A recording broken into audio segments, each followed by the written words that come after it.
माननीय रेल मंत्री जी से अनुरोध करूंगा कि मेरे क्षेत्र के सुगौली हाजीपुर रेल लाइन वर्षों से वह योजना पे काम चल रहा है, इस वर्ष जरूर वह पूरा हो जाए। 16वीं बार रेलवे बजट पर बोलने के लिए खड़ा हुआ। मैं 2009 में पहली बार आया था तो भी बोला था, और लगातार जो है आप मुझे मौका दे रहे हैं। 2015 के बाद से एक भी मेंबर ऑफ पार्लियामेंट ने किराए की यदि बात कही हो तो आप प्रधानमंत्री जी को कह सकते हैं कि प्रधानमंत्री जी ने ये रिफॉर्म बड़ा किया या छोटा किया। कोई प्लेटफॉर्म टिकट की बात नहीं करता, ना किराए बढ़ने की बात करता है।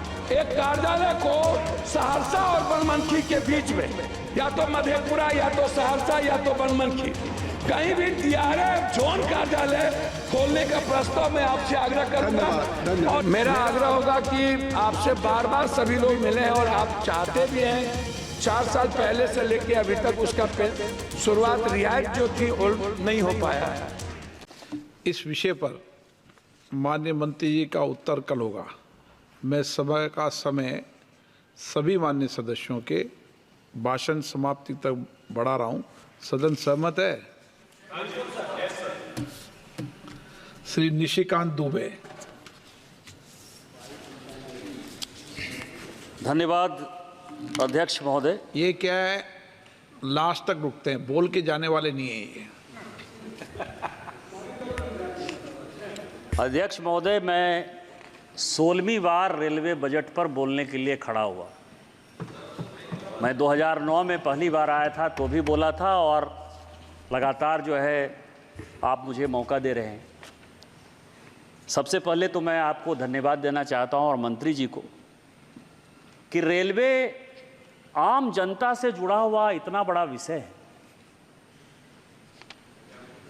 जो कि गरीबों का सचमुच का साधन है। आज भी यदि ट्रांसपोर्टेशन का जो हम चर्चा करते हैं, जिस तरह के वोटर से वोट लेकर हम आते हैं, उसमें जिनकी हम चर्चा करना चाहते हैं या जिनके लिए चर्चा करते हैं या जिनके लिए हम वोट पाते हैं, उसमें रेलवे आज भी ट्रांसपोर्टेशन का सबसे सस्ता साधन।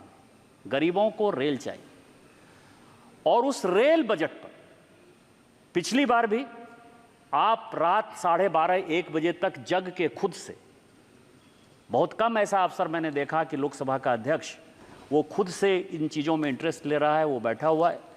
और मैं माननीय मंत्री जी अश्विनी वैष्णव जी का भी आभार प्रकट करता हूं कि ये भी कभी भी मिनिस्टर ऑफ स्टेट या दूसरे मंत्री को नहीं छोड़ते हैं। माननीय मंत्री जी पूरा समय सदन में बैठकर सुने एक ही चीज। तो आप दोनों सबसे पहले बधाई के पात्र हैं कि सचमुच ये सदन लोकसभा गरीबों के लिए बना है और गरीबों की बातों को प्राथमिकता देते हुए उस पर डिस्कशन करता है। दूसरा, अध्यक्ष महोदय, मैं 2009 में जब यहाँ आया तो 2014 तक, अभी कई एक लोगों ने, यहाँ सुदामा जी बैठे हुए हैं, एक आध और कांग्रेस के लोगों को मैंने देखा, ये बात करते हैं कि रेल बजट अलग से होना चाहिए, रेल बजट को केंद्रीय बजट में क्यों शामिल कर दिया। ये सबसे बड़ा रिफॉर्म है माननीय मोदी जी का। यदि मोदी जी ने कोई काम, सबसे बड़ा काम किया इस देश के गरीबों के लिए, तो रेल बजट को जनरल बजट का पार्ट बना। वो कैसे बनाया कि मैं 2009 से लेकर 2014 तक लगातार इस सदन में जब भी रेल बजट होता था, एक ही चीज की चर्चा होती थी कि यात्री किराए की वृद्धि होगी कि नहीं होगी। धर्मेंद्र यादव साहब के साथ जो है मैं उस वक्त सांसद था। प्लेटफॉर्म टिकट पर कितना पैसा बढ़ गया, किस इलाके के लोगों को कौन सा रेल मिल गया। 2015 के बाद से एक भी मेंबर ऑफ पार्लियामेंट ने किराए की यदि बात कही हो तो आप प्रधानमंत्री जी को कह सकते हैं कि प्रधानमंत्री जी ने यह रिफॉर्म बड़ा किया या छोटा किया। कोई प्लेटफॉर्म टिकट की बात नहीं करता, ना किराए बढ़ने की बात करता है। इसका मतलब यह है कि पिछले 9 साल में अध्यक्ष जी, किराए में किसी प्रकार की कोई वृद्धि नहीं हुई। और ये सबसे बड़ा काम जो है माननीय प्रधानमंत्री जी ने किया। इसके लिए माननीय प्रधानमंत्री जी के साथ माननीय मंत्री के रेल मंत्री अश्विनी वैष्णव जी बधाई के पात्र। दूसरा बड़ा जो ट्रांसफॉर्मेशन है, सुनिए, मणिकम टैगोर साहब जब बात करते हैं ना, मैं आपको बताऊं कि इस देश में माननीय अटल बिहारी वाजपेयी जी ने एक बड़ा काम किया कि प्रधानमंत्री ग्राम सड़क योजना के माध्यम से प्रत्येक गांव को जोड़ने का काम किया। और आज भी गरीबों को, ग्रामीणों को यदि रोड की सुविधा मिली तो उसके लिए अटल बिहारी वाजपेयी जी जिंदगी भर अजर अमर होंगे। और मैं आज आपको कह दे रहा हूं, अभी तो माननीय मोदी जी को बहुत लंबे वर्ष तक प्रधानमंत्री रहना है, लेकिन जो अमृत भारत स्टेशन का कॉन्सेप्ट लेकर माननीय प्रधानमंत्री जी आए हैं और जिसका नेतृत्व माननीय अश्विनी वैष्णव जी कर रहे हैं, ये देश रेलवे स्टेशन के ट्रांसफॉर्मेशन के कारण युगों युगों तक, शताब्दियों तक माननीय प्रधानमंत्री जी को याद करेगा। और जिस तरह राष्ट्रपिता महात्मा गांधी हुए, उसी तरह से राष्ट्रपुत्र महात्मा नरेंद्र मोदी होंगे। ये मैं आपको ये घोषणा करके बता रहा हूं।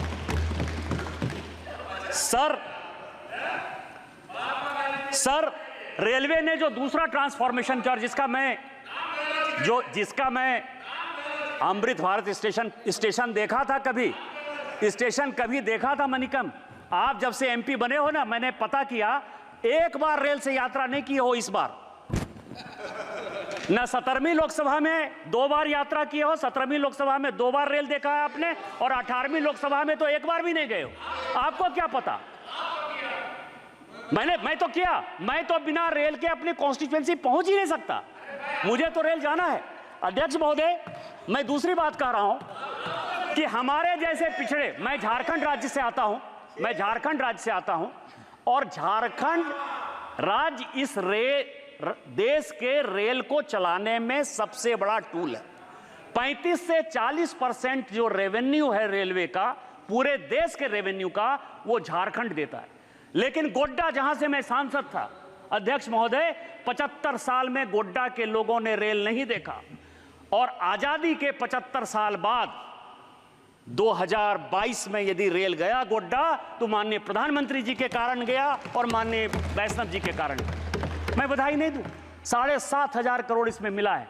और जो सबसे बड़ा ट्रांसफॉर्मेशन है अध्यक्ष महोदय, कि हमारे जैसे पिछड़े जगह के जो सांसद होते हैं, उनको रेल इसलिए नहीं मिलता कि रेट ऑफ रिटर्न के आधार पर जो अंग्रेज कानून बनाकर गए, अंग्रेज के कानून के आधार पर ही पूरी की पूरी कांग्रेस 70 साल तक रेल नहीं देती रही, क्योंकि आपके इलाके में रेट ऑफ रिटर्न नहीं है।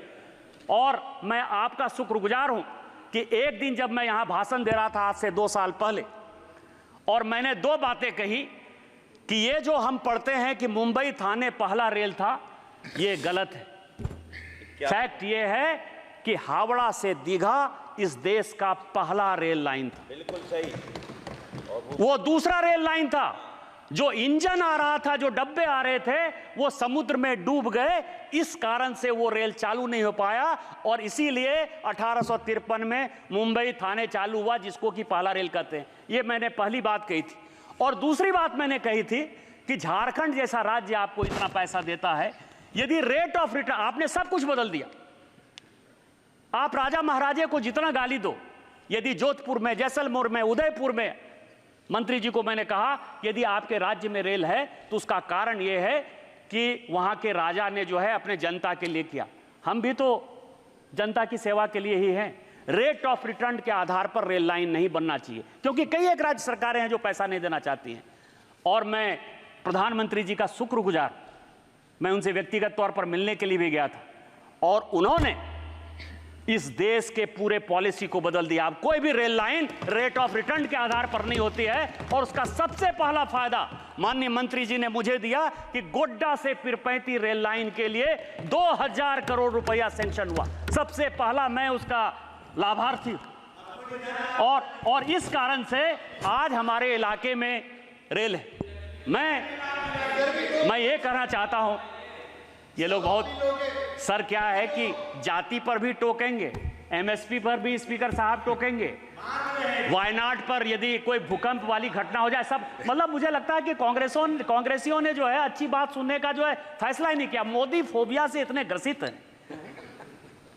मैं हमेशा मानता हूं कि मोदी जी कृष्ण की तरह है, और ये सभी कौरव सेना है, एक तरफ जो है, और इसी तरह से ये करते हैं। मैं आपको बताऊं कि गीता का जो